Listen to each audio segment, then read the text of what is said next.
The design of ghouls is distinctly different in Fallout 4 than how they are presented in Fallout New Vegas and other previous games in the series.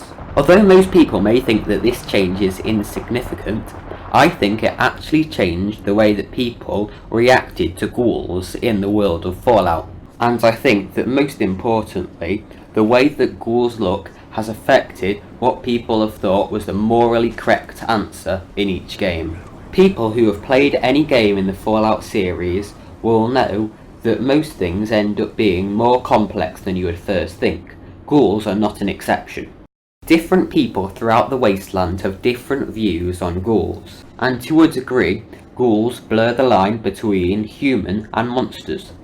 Feral ghouls, which are more like zombies than people, now only have a little in common with their former selves. Normal ghouls are at constant threat of becoming feral ghouls. However, within the games they are presented as being at least able to think as well as humans can.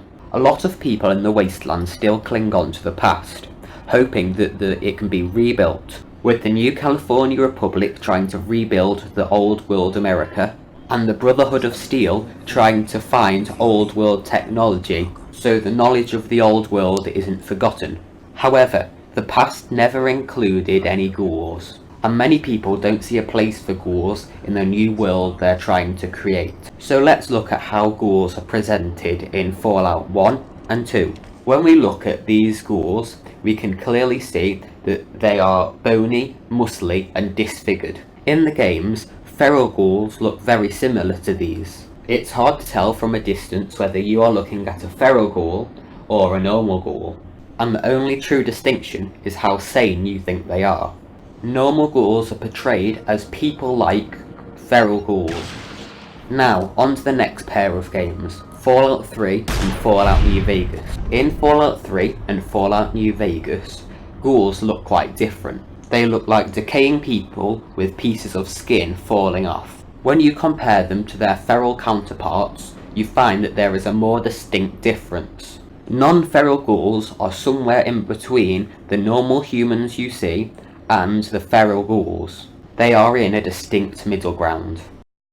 And finally, in Fallout 4, feral ghouls look like decaying monsters. However, they look more disfigured than destroyed. I think that this change, although distinct, doesn't have that large an effect, and I think it's a good redesign for newer graphics hardware on a higher resolution model. Where I see the important change is in non-feral ghouls. They just look like wrinkly people, and although they may still look out of place in your local supermarket, they don't look non-human, and they certainly don't look like feral ghouls. It is very easy to tell a non-feral ghoul from a feral ghoul. So back to the core point. Humans are easily disgusted by things that they think are uncanny, and by looking at torn flesh and blood, and what they perceive as being dead and rotten.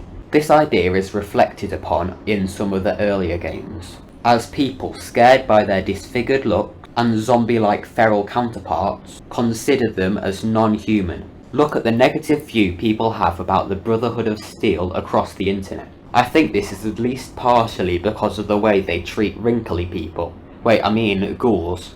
To be fair to the commenters, the Brotherhood of Steel is not particularly great in any of the games. However, most of the comments I have seen have never even thought of questioning the humanity of ghouls. By changing the way that these characters look in game, they have changed the way that players react to them, because people have found it easier to associate with them. And I think that this simplification of a complex issue, no matter what your view on ghouls is a change for the worse. Thanks for watching.